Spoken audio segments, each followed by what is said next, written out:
We were watching your gold medal winning performance, and you landed one of your bigger jumps, and you just got this like You're beaming. cute. I mean, maybe you were a great actress at 15, and that was just like what you were doing to the crowd. But it was just like, it was this moment of just like pure joy where you're like, oh my God, I just did that, you guys.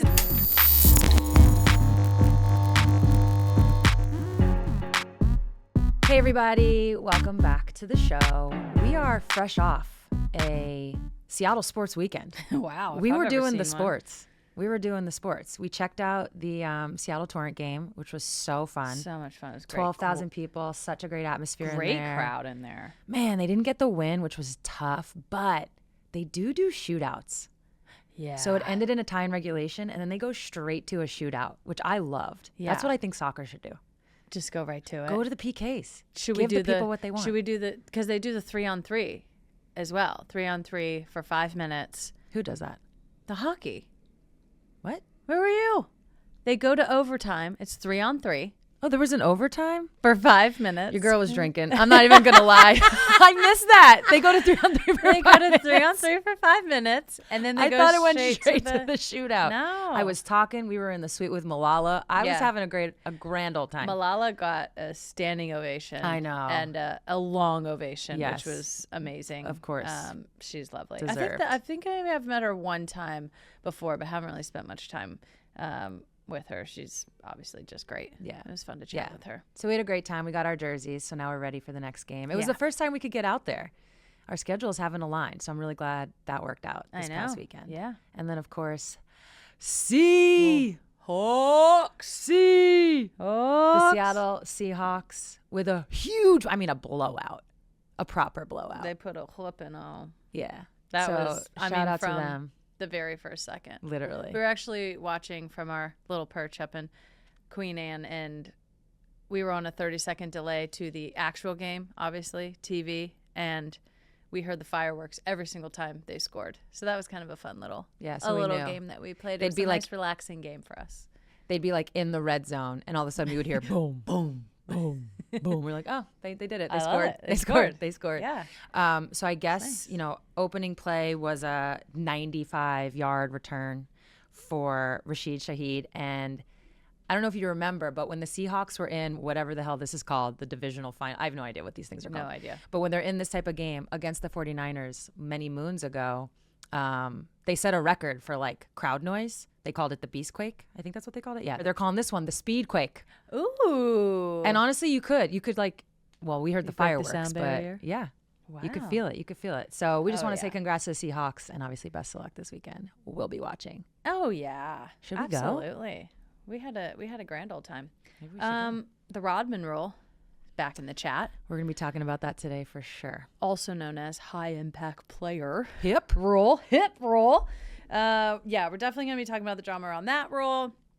NWSL Players Union strongly opposes it. And we're going to be taking a look at U.S. women's hockey roster, which is going to be looking quite different than it has in a long time. Mm-hmm. So we're looking forward to that. Yeah, and we have a very exciting guest. Tara Lipinski is coming on, Let's Olympic go. gold medalist in figure skating. She's going to join us. We're going to talk Winter Olympics. She's also on the TV series, the reality game show Traitors. Everyone talks about Traitors. I know. I've yet to lay my eyes on it. It's good. Yeah? Yeah. Okay. It's good. But we have played Mafia, which is where our Bicker of the Week this week is going to come from. So this is perfect timing for Tara to join the show. Let's do it. Okay. Let's do it. I'm Megan Rapino. And I'm Sue Bird. This is A Touch More. Let's get into it. First up in the check-in, we're going to talk NWSL. We're going to talk what we call the Rodman rule, but it's also known as HIP, high impact player. Well, that is a really stupid and boring name. So we need to keep it the Rodman rule. Yeah, it's the Rodman rule. We've been advocating this from the beginning, just as a branding tool. If you're the type of player where all of this commotion is around you, you deserve to have the rule named after you. You do. That's You do. just fair. I agree. All That's right, fair. so the Rodman rule. Yeah. Before we get into like what's happening currently, just like give the people a little bit of a background. Okay, so basically, we need a higher salary cap in the NWSL. Trinity Rodman, U.S. star, gold medalist. You know her. You love her. Her contract was up with D.C. So in the process of renegotiating, basically the team couldn't pay her market value. And so it was like, are we going to raise the salary cap? They tried to, which the NWSL PA filed a grievance on this. They basically came to an agreement on her 4-year contract that backloaded the contract, betting on the salary cap going up and, revenues going up, whatever. The league said that was not in the spirit of the rules. The PA filed a grievance against that. So essentially we're kind of in this period where it's like, I think there's a little bit of hysteria light about players going overseas and us not being able to compete either competitively, but also in the salaries. There's no salary cap overseas. So what does that look like? And I think just generally in a time where it's becoming clear that players are going to, the top players are going to be able to capture upwards of $1 million in the open market and in respective team, whether that's in Europe or France or England or whatever it may be.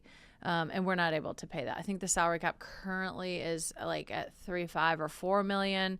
And this new HIP or the Rodman rule is proposed to basically make the salary cap a soft cap. So allowing for the teams to go over it by $1 million, but only for one players or players. The league had proposed that players who meet certain metrics, criteria, it's like a list of 8. Yeah, are the players that would be like eligible to fall into this to get paid more. I hated that because it's like minutes played on the national team or getting in ESPN's top 50 or being in NWSL, best 11 or, being on the Ballon d'Or list, all of these things, which I'm just like, no. If teams want to pay Hoosie Dingy $1 million, let them do it. Let the GMs choose that. Let the teams choose that. Give them the choice. So I don't know exactly what, the perfect solution is, but I don't like putting this criteria on it. It's like either make it so you can pay one extra player or you just have an extra $1 million. Not to say that you have to do it, but the salary cap, I think the PA would prefer that the salary cap just go up by $1 million and not having it be a high impact player specific criteria that allows you to spend over that. So you've brought up like all the different grievances. Yeah, the 2 grievances that have been filed. 2 grievances, yeah. Why don't you tell us, like, where does it stand right now? Like, what is currently, like, where is the HIP right now? Yeah. Where's your HIP? Yes. Okay, currently, as I understand it right now, Trinity has a grievance filed on her behalf by the PA for the first contract that she negotiated, which they said was outside the spirit of the rules. That's still outstanding. The PA has filed another grievance because the NWSL just like put out, this is the new rule, a HIP rule. You can spend $1 million over on these designated players that meet these certain criteria. The PA has filed a grievance against that, basically saying that you altered the way that players can be paid without negotiating that, without collectively bargaining that. So it goes against the CBA. That was just filed recently. Teams are reporting to training camp this week. Obviously, rosters are getting set. Trinity is still a free agent. Will she report to camp? Will she not? I'm not really sure the rules around that. The PA has proposed just increasing the salary cap by $1 million and just calling it good. To me, that seems like the best answer. Maybe the minimum is what the salary cap is now, and the max is, just having this extra $1 million. Soft cap. Yeah, if teams want to pay extra, then they can. If you don't, you're going to fall behind. You're not going to get the best players. Or you creatively build your roster and you don't need to.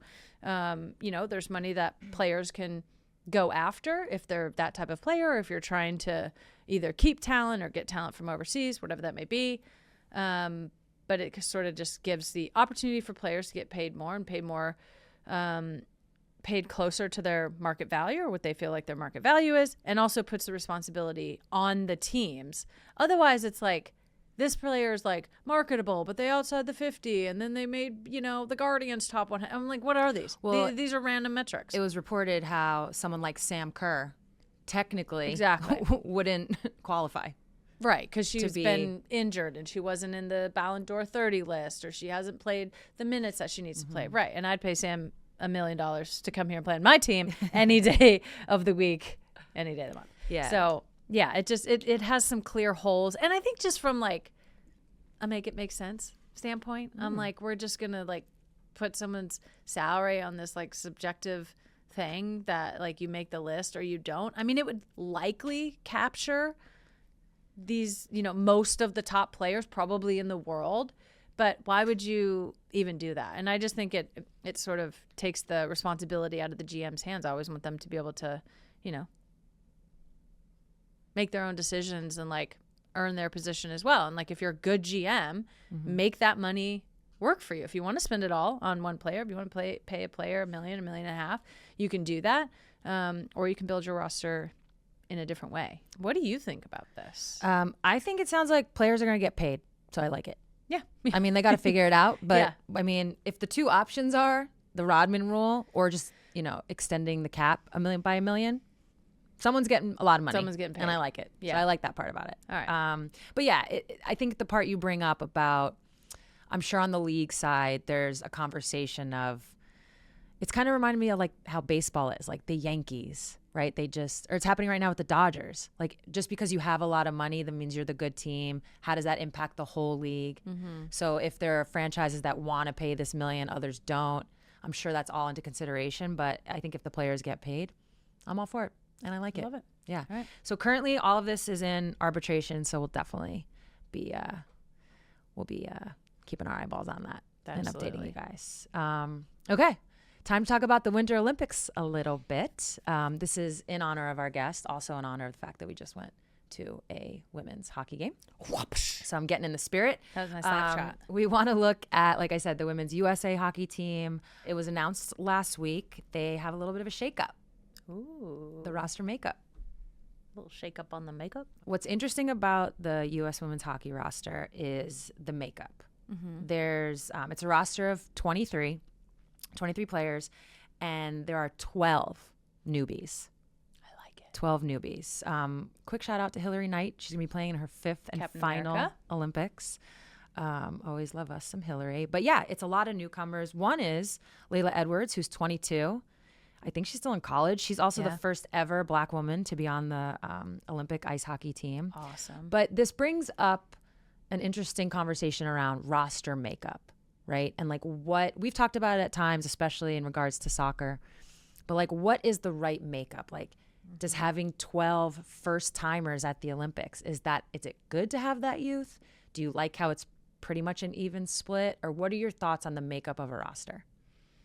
The age makeup, if you will, and experience makeup. I do think it's really important to have just like, you know, an old head or two that have been there and they can be like, this is normal, this isn't, this is how this is going to go. Just like, you know, it's kind of like a comfort thing. Obviously, I've experienced a myriad of different things. I'm thinking, you know, Alyssa Nair at the Olympics in Paris with the U.S. women's national team. Obviously, a very young team. And then you got, you know, old gal back there just holding it down. So I always like, you know, Hillary, obviously, in this one. Shout out to a fellow 5th Olympicer. Yeah. Olympian. I shot her a message. It's Olympian, not Olympicer, but it could be Olympicer. yeah. Very cool and just like so hard to do. This is just like extraordinary. And then I like a lot of young talent too because they don't know. They're just like out there balling and playing. And I feel like if you have the right amount of old heads and vets, what ends up happening, I think, is they just like take care of a lot of the shit without even the younger players knowing. So the younger players are just like out there having a ball and they're like, this is going so smoothly. And like, you know, we're able to just like sort of play free. And I think you need that, not to mention young legs and obviously just kids just run around like crazy. So I kind of like the mix trending younger, trending a little bit younger, unless you have like your veterans are just like, they're in their prime and they're, you know, it's like sometimes that just works out. I've been on teams like that for certain. You're making me think of an interesting question. When do you know? Because I don't think veteran has to be connected to age. Like you can be playing like a vet. When did you turn into a vet? Well, I was going to ask you, how do you know when someone's a vet? I think I was born a vet. Fair. Not my first, if we're talking just Olympics, my first Olympics, I was very much there to learn and watch Dawn and kind of knowing I'd be taking, you know, quote unquote, taking over in the next cycle. But once I got to that next cycle, like I'm a point guard, I'm a leader on the team, I'm like automatically a vet. And I think that's just how my game was. But back to the question. If you win young, you're a vet. Just boom. You're like, oh, the minute you got now the I medal know how around to do your that. neck. Do you agree? Like you're like, oh, I know how to do this. Yeah, I there's mean, a blueprint. you've been, winning in high school and won championships in college, and then obviously won your first year in the Olympics in Athens, or in your first go at that. So I feel like, and I can think back to like, Tobin Heath, Cheney, Amy Rodriguez won an Olympic gold medal when they were like 18, and they were like, oh, we know how to do this. Yeah, like, we know what it takes. We've been through a tournament. For other players, it's their first one. Maybe they're 24, 25. I was a little bit older. I think I was in 2012. What do I have been? Like 25 or 6 years old, something like that. That was my first Olympic gold 27? medal. I feel like 26, 27. Yeah. What was it, before my birthday or after my birthday? I feel like that's when I really 25. became a vet. So I was a little bit older than that because I hadn't won before. Yeah. What do you think? Well, you made me think of Lindsay Whalen, who's, all-time great, 2-time Olympian. Her first Olympics was London. So that was my third Olympics. Yeah. Her first Olympics was London. And the minute she put on the USA jersey, she played in a World Cup prior, so it wasn't like the first time, but the minute she put on the USA jersey, all that experience with Minnesota, even her experience with Connecticut, the Connecticut Sun, she had been to the final. Like, she puts that jersey on, she's a vet. I know it's her first Olympics, she's a vet. Because she's done some winning before. Yeah, she had like a ton of experience, not maybe on the Olympic stage, but in big, big moments. And she played big. Yeah. She played real big. What do you think about the roster balance? You want a little bit more old? You want a little bit more young? Put the spices in the mix. Yeah, I think we've already touched on all the different aspects. I don't really have much to add other than two thoughts came to mind. One, is does the sport you play a role in some of this? Because what we always talk about, the second we started dating and kind of like comparing notes in our sports, soccer is a sport where the way I say it is like, if you can't run, you can't play. Like, if you're not fast, you out. If you lose speed, it's going to be hard for you. A younger player is going to, come and get you. Legs went out. Yeah. Whereas in basketball, experience can kind of overcome maybe you losing a step, or maybe you don't jump as high. You can overcome these things with the way that our sport is. So I do think that's kind of interesting to think about a soccer versus a basketball versus a hockey. And I don't really know the answer for the hockey roster. The second thing I thought of was... Hockey feels really hard, but you do get a lot of breaks. You do get a lot of breaks, but I think it's really hard. It feels really hard. It's like that, and boxing, I feel like, are so hard from a cardio standpoint. It's hard to even know until you do it. But the second thing I thought of was just, and I'm thinking about this as the, managing director for USA Basketball, is you do want to build a roster that's going to win you a gold medal, of course. I don't really think the makeup of it in terms of age, experience, like, you're just trying to build the best team. But then you take into account everything we've just said, and what I'll add to it is you also have to have a little bit of like a mindfulness around setting up the next cycle. So it's not to say it makes the decision for you, but it's something that's like in the equation that you have to be mindful of. Yeah. Because I can speak from my own experience. It's not even about how I'm looking at this next World Cup. I just said it. I was on the 2002 World Cup team and then the 2004 Olympic team. I probably averaged like 2.5 minutes. Yeah. Yeah. Probably more, because when we were blowing people out, they'd throw me in there. But I was not there to like win games. I was there to learn, to then be able to take the torch. And that was really important to my growth. That experience really helped me be ready. So you have to keep that in mind. It doesn't always play out that way. I don't think you maneuver a roster to make it happen, but it's just like part of the equation. Yeah. It's really like, if you have a young starting core, you probably take an extra vet. If you have a veteran starting core, You probably take an extra. you take younger players. I've been on sort of like both ends of that. You do kind of like, I mean, sometimes you don't get to do that, but there's always those one or two spots where you're like, okay, what do we need from this player, knowing that we're going to need probably 4 minutes a game, if any. So what do we need from that player? Yeah. I guess this goes into the equation. Well, I think this is a good time to bring on our guest. I mean, somebody who... Proper veteran. Yeah. Proper From a young veteran. age. Yeah. Let's just get to it. Oh. Left you hanging? Yeah. Time to bring on our guest. I'm very excited for this one. If you grew up in the 90s, like we did, shout out. You grew up watching Tara Lipinski in 1998 when she was 15 years old. What were you doing at 15? Just like soccer and high school and Not stuff. winning gold medals. She was winning gold medals. She became the youngest winner of an individual event in the history of the Winter Games, of course, in figure skating. Since those incredible achievements, she's gone on to become a national broadcaster with NBC. She commentates on ice skating at the Olympics. She's been doing that since 2014. And this year, she's debuting on season 4 of the reality competition show, The Traitors. Please welcome to the show, Tara Lipinski. Tara Lipinski, welcome to the show. Hi. I'm so excited Okay. to be here, guys. I know, we're so Same. excited to have you. We have a little bit of breaking news to reveal to our listeners that you two are actually doing a campaign together for Symetra. So you've been with Symetra for a long time now. The campaign is called Plan Well, Play Well. That's right. It doesn't officially launch until next month, but we're going to give you all a little behind-the-scenes preview. So we're going to roll the tape here.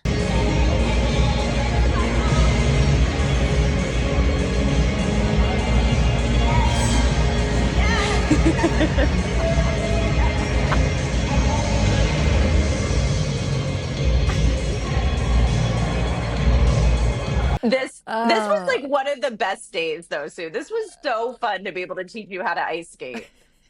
It was really fun. It was really challenging. You were a great teacher. Honestly, when I like they sent the clips and I rewatched it, I remembered just how like properly supportive you were. Even when in my head I was like, that couldn't have looked good. You were like, great job! You nailed it! And I was like, I did? Did she?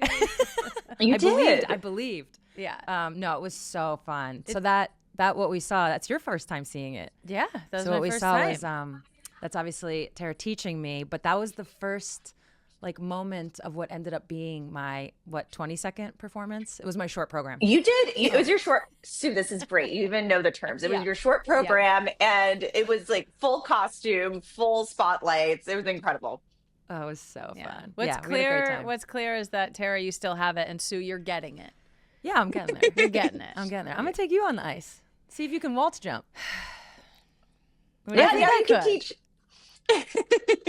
I think I could. Yeah, I could definitely teach you. I'm gonna put you in the harness. You said that thing made it worse. Yeah, that thing threw me off. The harness, Yeah, which is like I they put never you did in the this harness. Yeah, and it's somebody, just for those like listening, it's someone who's kind of holding you up in a sense, but you can still fall. So it kind of like threw my balance off. I didn't know like where to, I don't know, like lean in or whatever. So I didn't like Yeah. the harness. I'm most worried about the spins. I mean, obviously the jumps, like I wouldn't be able to do. You know, Yeah. like that's clearly just like a professional's situation. I'm like, okay, maybe I Sue could get did into one, the though. spins. You did. I did. You did. I did didn't a do waltz a jump. triple loop into a triple loop, but Technically, you did. technically Yeah. I did. No, it was so fun. So honestly, the spins, I asked Tara about the spins. I don't know. Do you want to share with the viewers, like, or the listeners, like, when you do the spins a lot, you don't get dizzy anymore. What's that? Yeah, your brain just sort of shuts off. Even for myself, when I go on the ice and it's been a long time, I'm like, oh, I feel a little nauseous. And then after a few days, your brain actually just shuts it off and you don't get dizzy. Wow. Isn't that 'Cause, crazy? Yeah, sometimes I'm like, that brain is like rattling around and it's like you're on just like the edge of like flying all over the place. Yeah. But they're not. But they're not. But they're not. Your brain's No. fine. Yeah, it's okay. Before we get into like the Winter Olympics, we do want to talk to you about being on the Traitors. Oh my That goodness. has had to have been such an experience. Can you just tell everybody like the premise of the show and how you even got on it?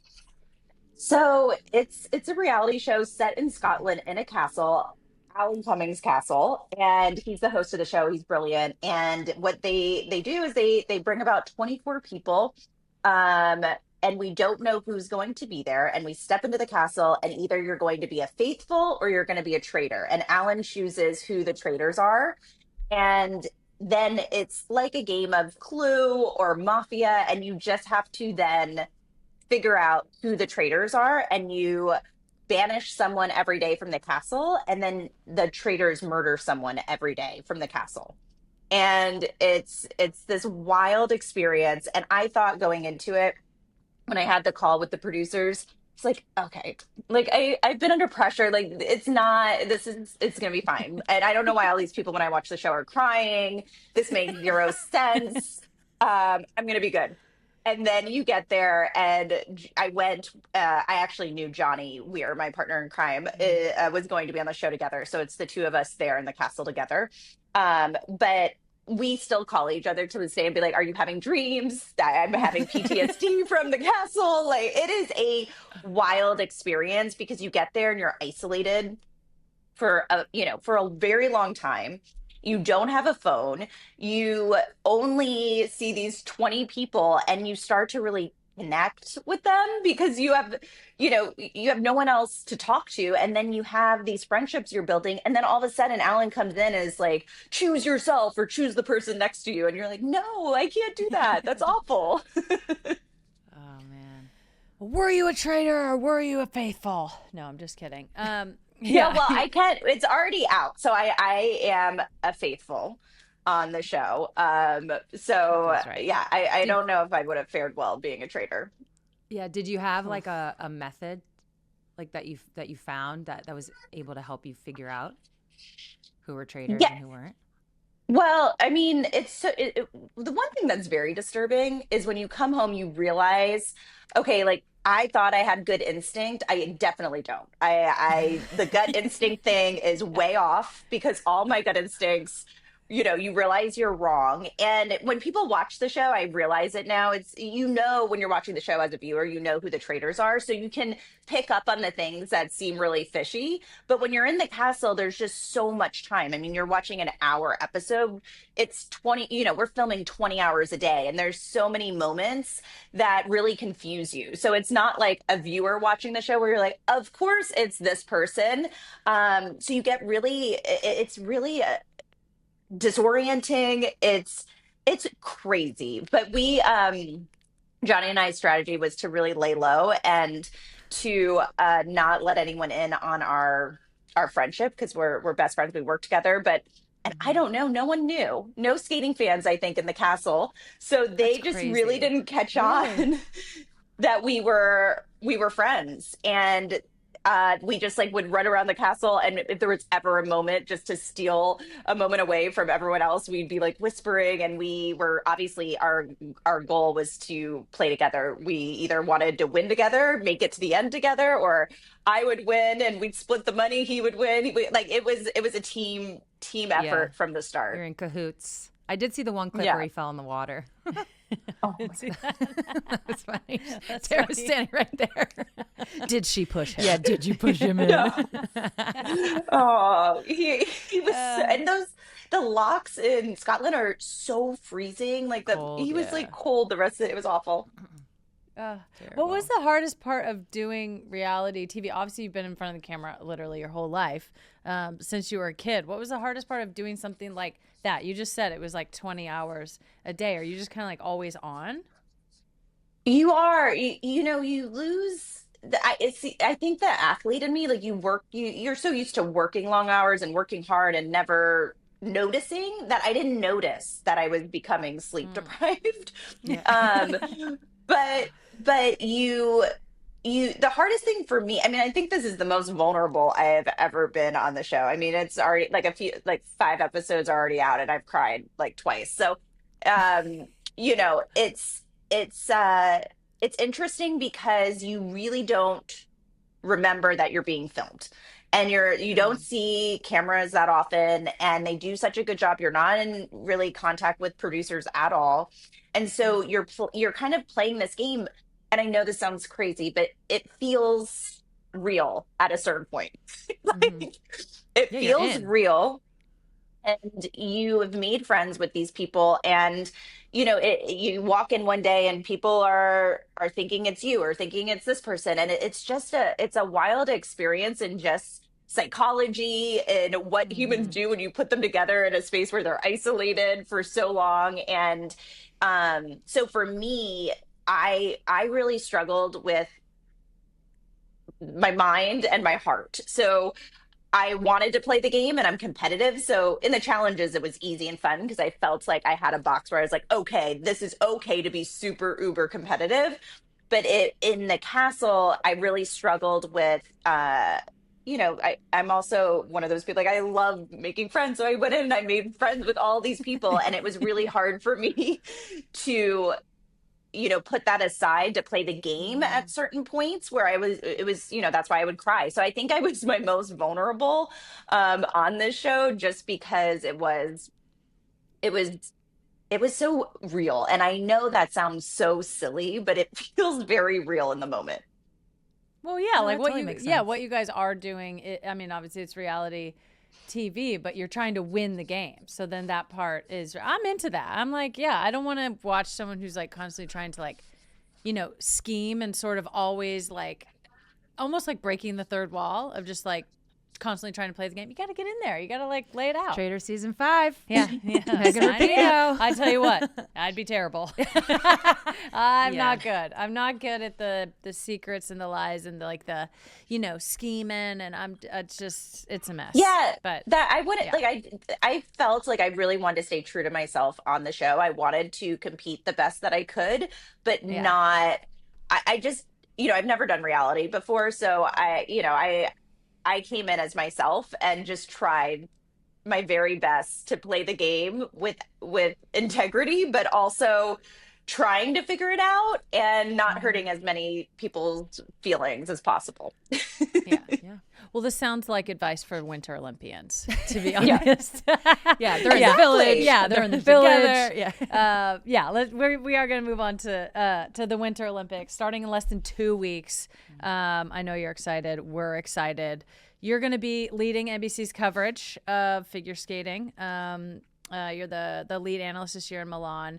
You've been covering the Olympics since 2014, so you're a wily vet at this point. But how do you prepare for the Olympics in what you're doing? Literally from packing to researching the competitors to like everything that you need to know. Does NBC make you like wear a polo shirt? I feel like the Olympics is always like, here, wear our branded gear. They're like in the sweater and in the vest and in the puffy and in the hat. So we are very lucky. Or do you get to wear what you want?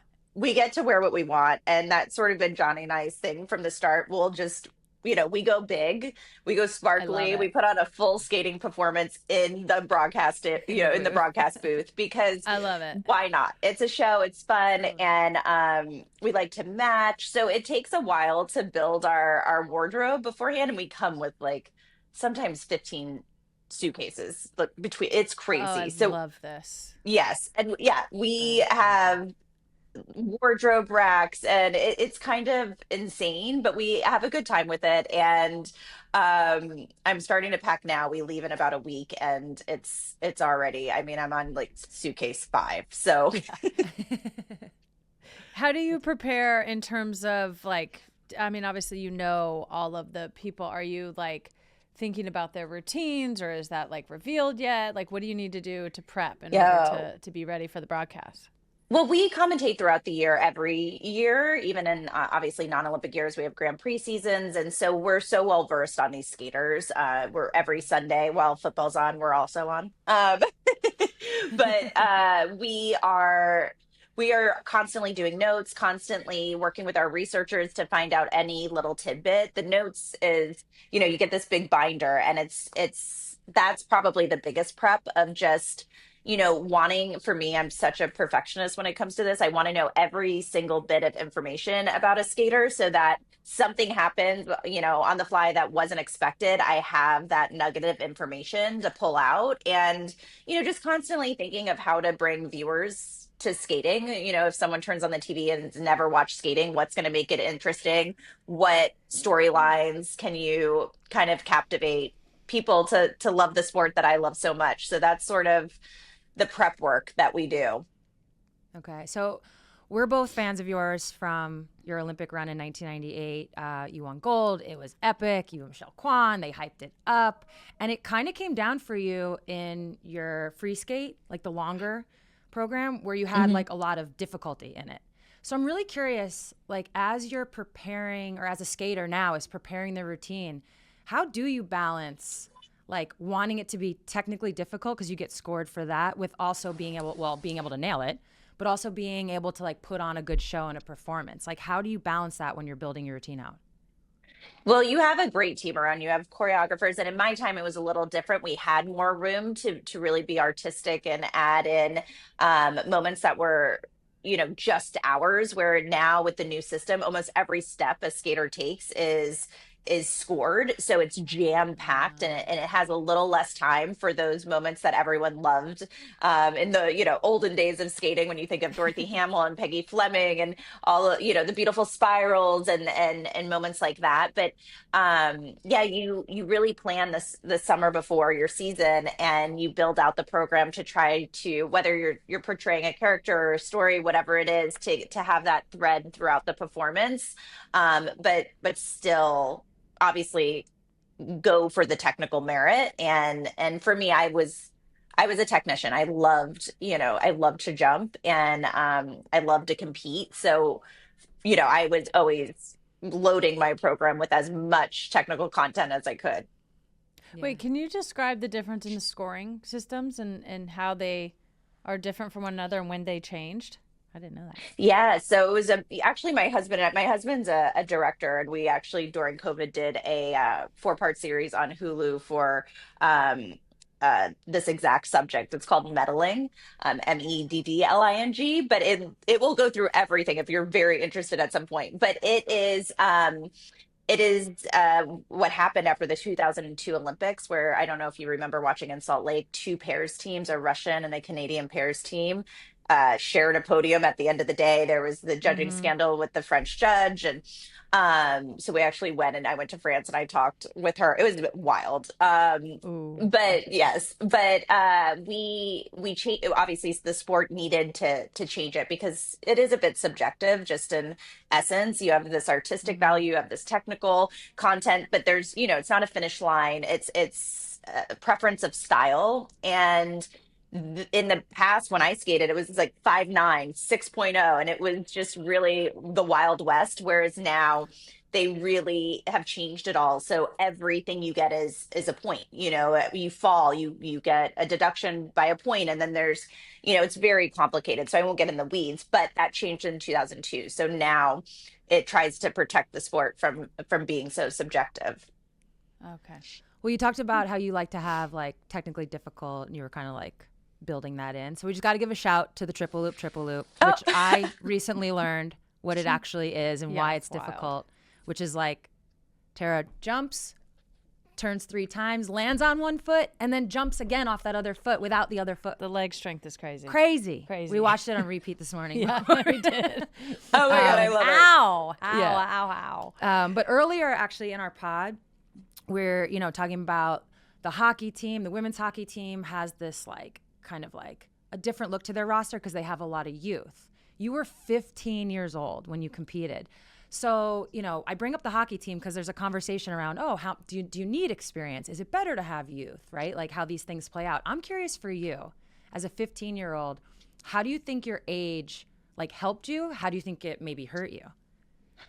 I think, well, I have thought a lot about this, obviously, just looking back and reflecting on the entire experience, and now having a daughter and thinking about if she was in a sport and she's, just 15 years old, what would that be like? And, I think it was hard. Maybe the negative was, or how it impacted me in a way that was difficult, was at 15, I knew nothing else. I didn't have a lot of life experience outside of skating.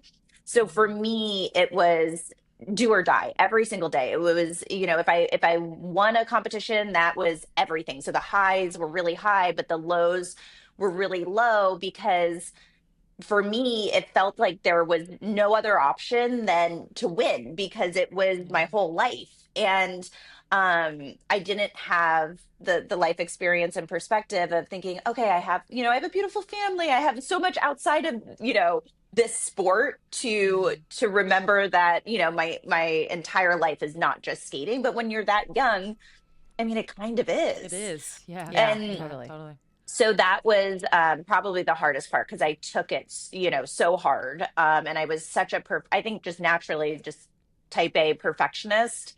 that I worked very hard. Training was, my coaches would be like, get off the ice, and I'd be like, one more rep, one more time. It was just in me to do that. But I think being young, there was something that I was kind of so really, I mean, obviously so innocent in the way that I didn't notice the cameras, I didn't notice the people and the pressure as much. I had my own pressure.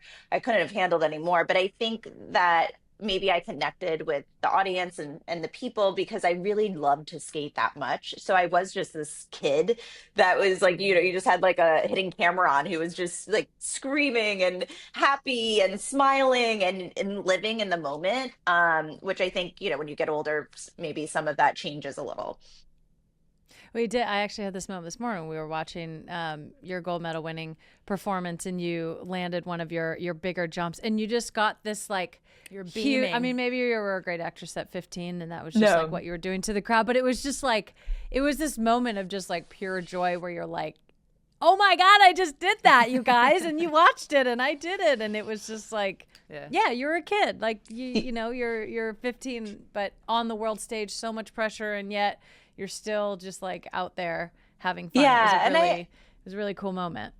thank you. Yeah, I love that part of my story is, being that young and kind of figuring it all out. And now being able to watch back and just know, I do know that because it's hard. I mean, as you guys know, it's like a love-hate relationship with your sport.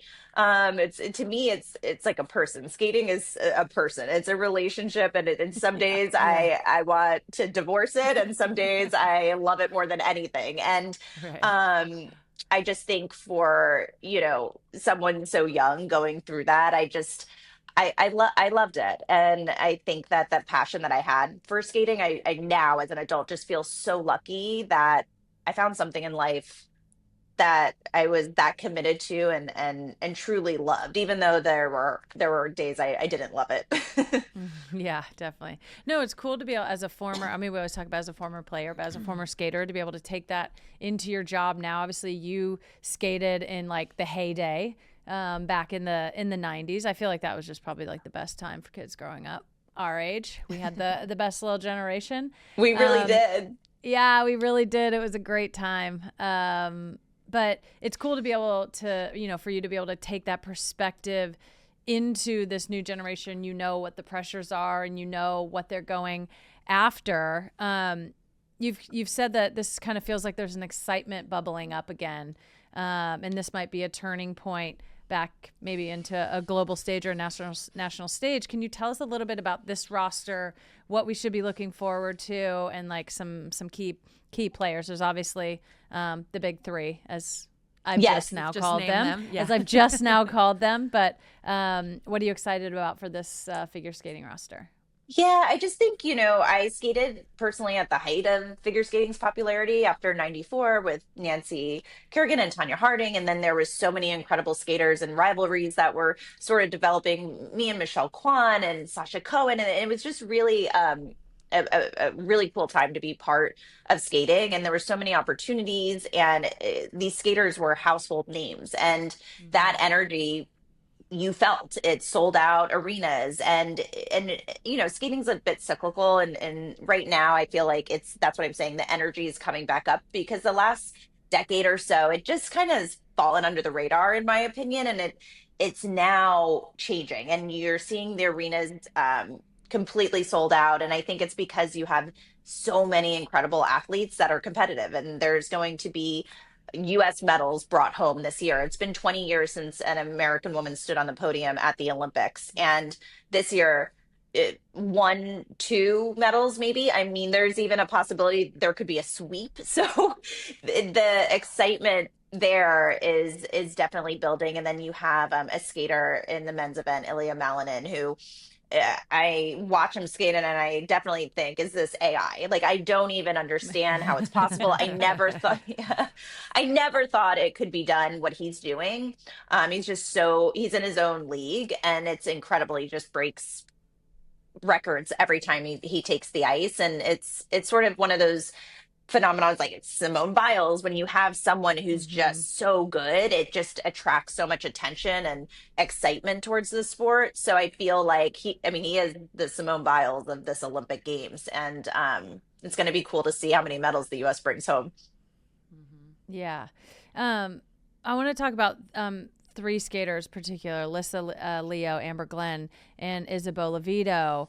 They've obviously gone viral in just their relationship. They seem to be having a good time together. We talked about maybe this being a year where we're not only getting, an American woman on the podium for the first time in a long time, but maybe like breaking through. Do you see them doing that? I mean, I think with like Instagram and TikTok and all of that, like, I think it doesn't even matter so much the sport. They want to see people's personality. So do you feel like this could really be a moment where they could break through there's no better time to do that than the Olympics always?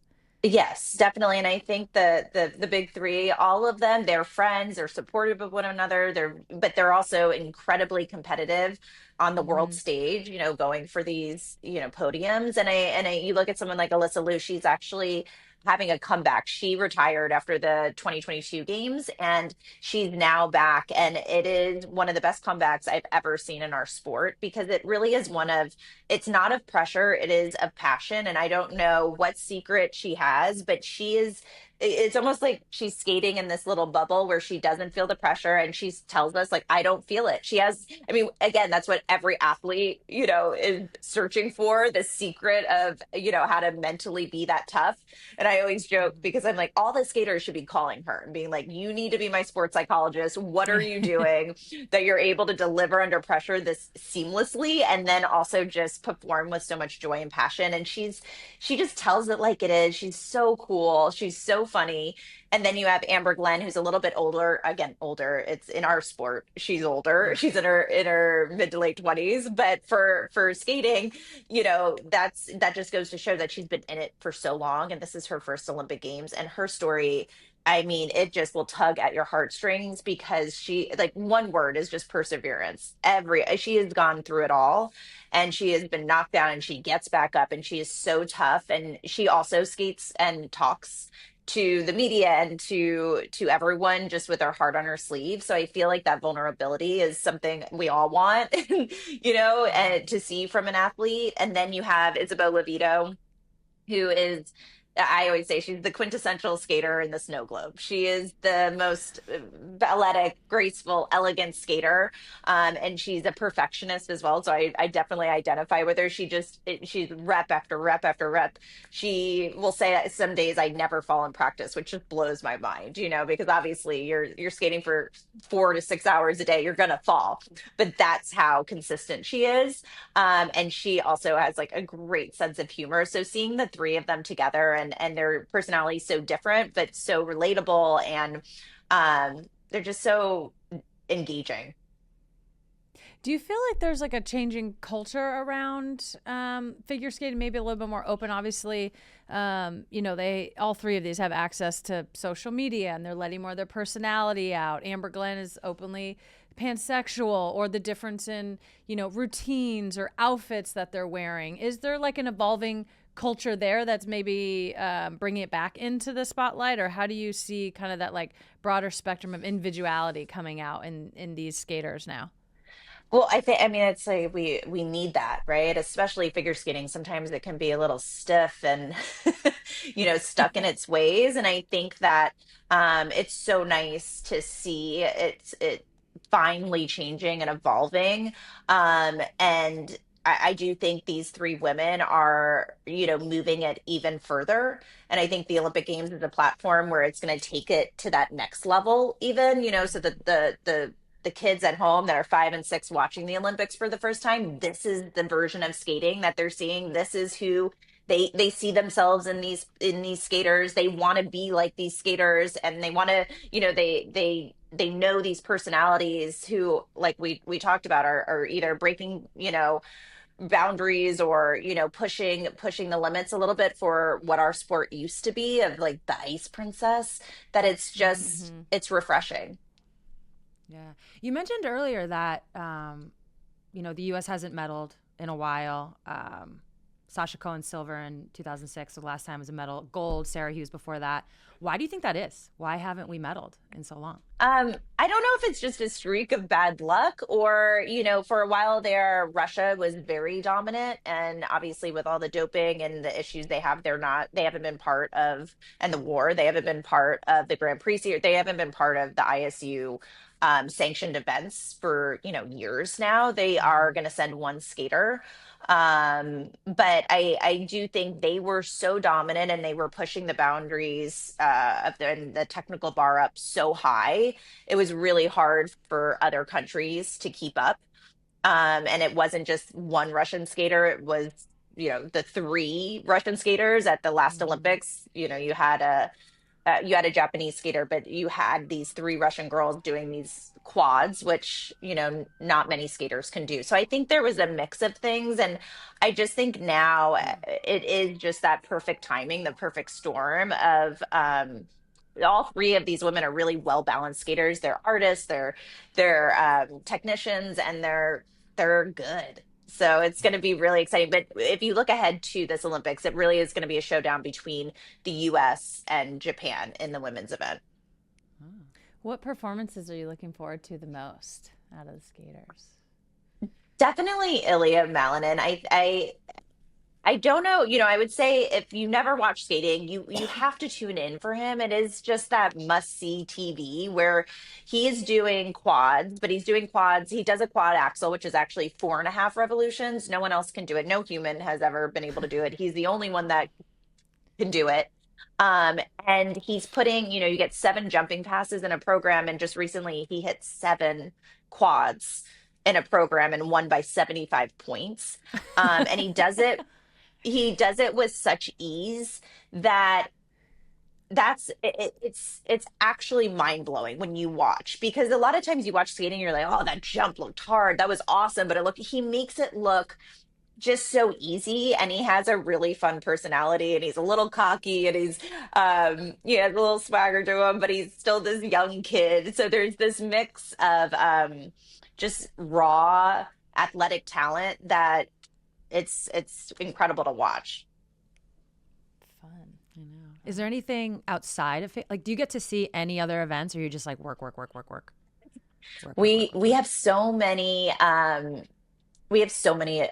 skating events. I think altogether it's 9 or 10 days of competition. So it's just back to back. And then Johnny and I also do the closing ceremony while we're there. We're also going to be doing Traitors stuff. You guys have to start watching the show if you haven't watched it, because it's going to be fun that Johnny and we're doing the reunion show while we're there. So it's a bit of like Olympics and Traitors combined.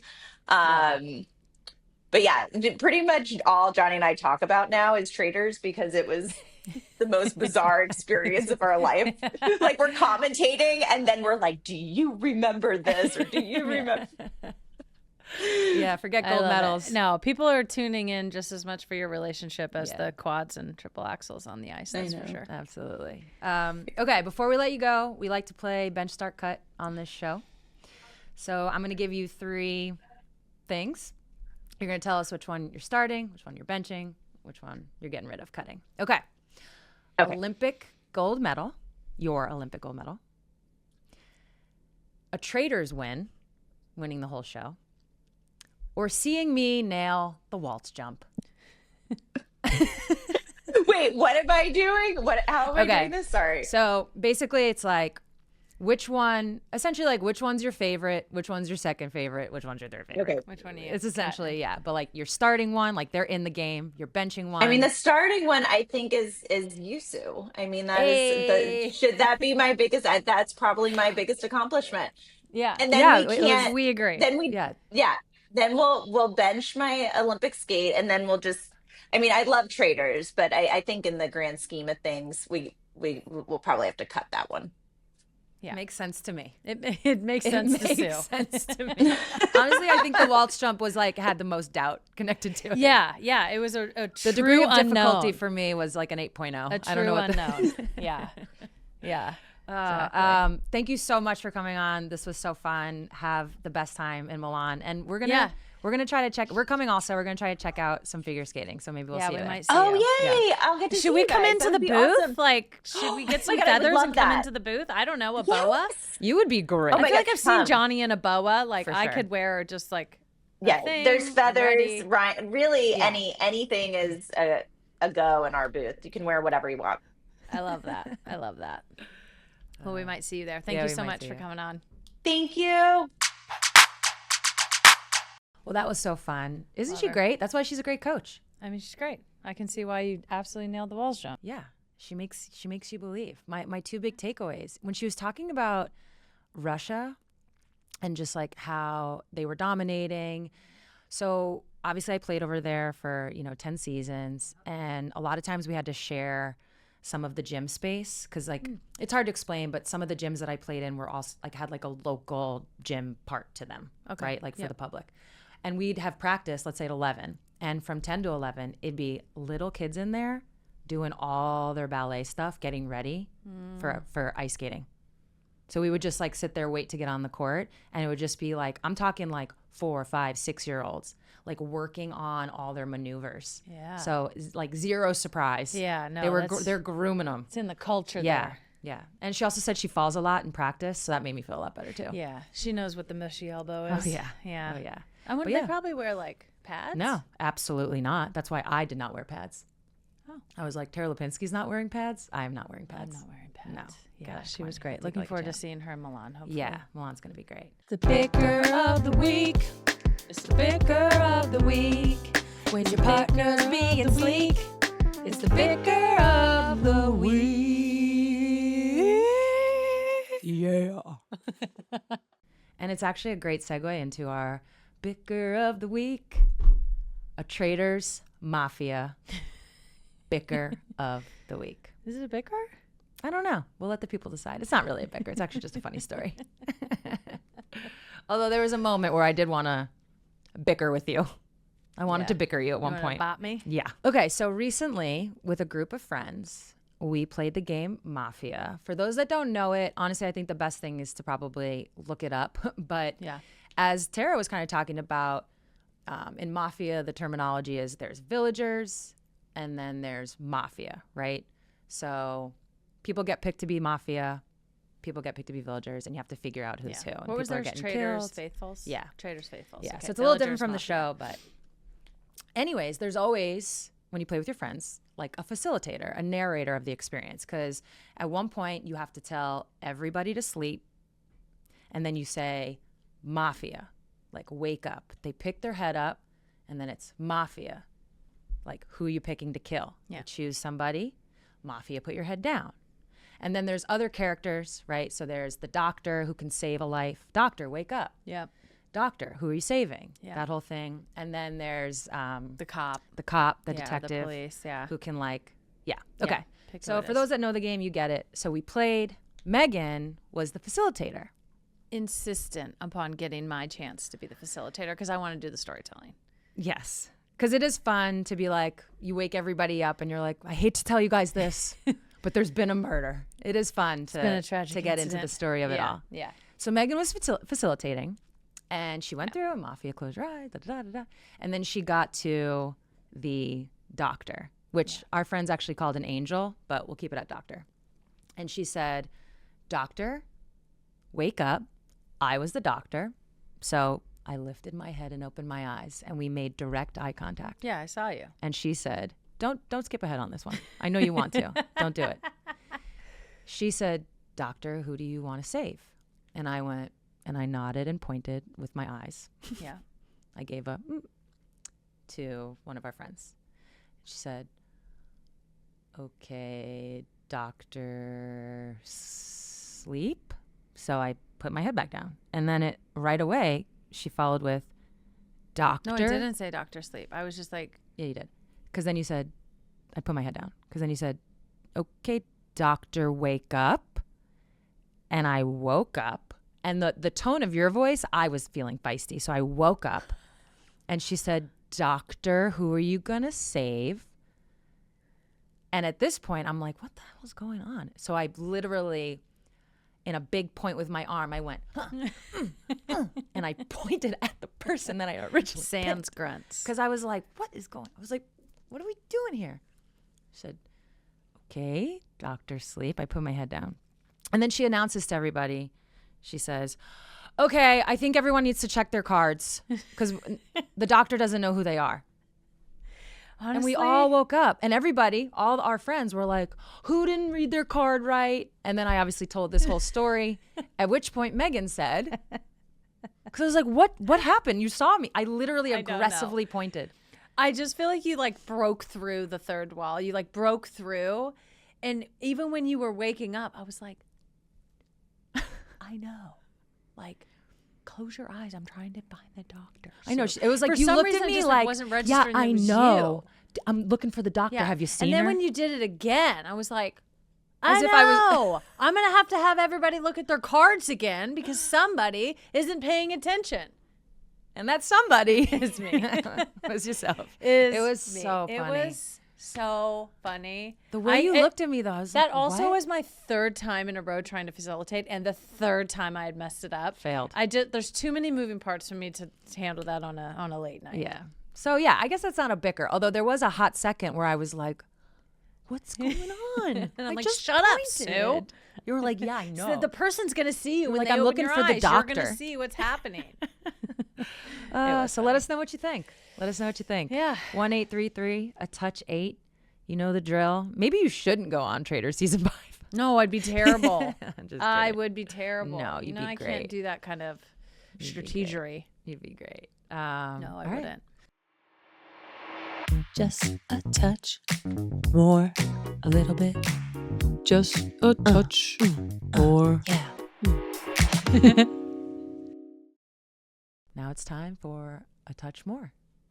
Oh, what do you have a touch more time for today, Sue? This week, I have a touch more time for Athletes Unlimited. It is starting soon, February 4th. It goes till March 1st. What's cool about it, what I think people should check out, this year they have like 20 newcomers. One is Tina Charles, all-time Ooh, great. okay. Christ the King, UConn, New York the City's King. finest. So Tina's going to be playing that. And also Dee Brown is going to be coaching in it. Oh. His daughter Lexi plays in it. So we get to see the dad-daughter duo there. But yeah, Athlete Unlimited, check it out. It's coming to Nashville soon. What about you, Megan? What do you have a touch more time for today? I have a touch more time for two things. Ooh, The first of which we get 2? I have another one. did today. Gotham's Rose Lavelle, formerly of the Seattle Reign, obviously named U.S. Soccer Women's Player of the Year. Love Shout you, out, Rosie. Rose. Congrats. Very well deserved. Obviously, coming off an injury in the previous year, you had a stellar year, and I just love you. So I'm giving you a little more time. And then the second one, a new soccer movie. Netflix has cast Emily Bader as U.S. Women's National Team legend Mia Hamm in the 99ers movie. I'm pumped about this. I'm We need excited more of too. this. This was like an epic moment in American sports history. Not even to mention women's sports history, and like such a defining moment in soccer, and it's coming to a streaming platform near you. You need to get a cameo in that or something. Right? I mean, I don't know if it would. I could just be in the stands. I could look young. Yeah. You could be like a coach. Oh my gosh, I really could be. I could be like a Swedish player or something. Yeah, that'd be fun. Anyways, yeah, 99ers movie is Amazing. coming. I'm really excited about it. Well, since you got 2, I'm going to Yeah, add one. what else do you have a touch more time for? In women's college basketball, there's now 2 undefeated teams left. Call them out. UConn Yeah. and Vanderbilt, who is coached by Shay Ralph, who obviously I went to UConn with. She went to UConn. She also coached at UConn, so she knows a little bit about being undefeated. But that's just kind of like, that doesn't happen often. No. So 2 teams left undefeated, both with UConn roots. Shout out Shay Ralph. Let's do it. Put you through the hardest workouts you've ever been Of through. my life. I trained with Shay.